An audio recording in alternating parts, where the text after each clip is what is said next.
আসসালামু আলাইকুম দর্শক, আমি মঞ্জুর রহমান আপনাদের মাঝে আবারও চলে আসছি।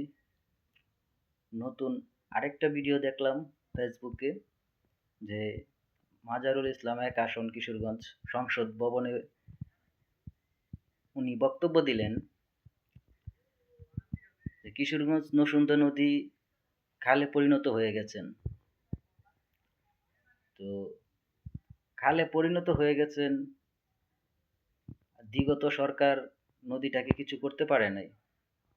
আমি বলবো মাননীয় মাজারুল ইসলাম সাহেবকে, আপনারা ক্ষমতায় আসছেন, অবশ্যই নরসুন্দা নদীটাকে নদীতে পরিণত করুন। আমরা সবাই মুখে অনেক কিছু বলি কিন্তু বাস্তবে কোনো কিছুই করি না। আসুন আমরা সবাই মিলে বাস্তবে কাজ করি, মুখে না বলে। আপনাদের কাছে এখন সময়, আপনারা এখন ইচ্ছে করলে পারবেন, সুন্দর একটা বাংলাদেশ গড়বেন আশা করি।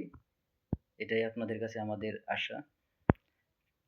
জনগণ এটাই চায়, আপনারা ভালো কিছু করুন।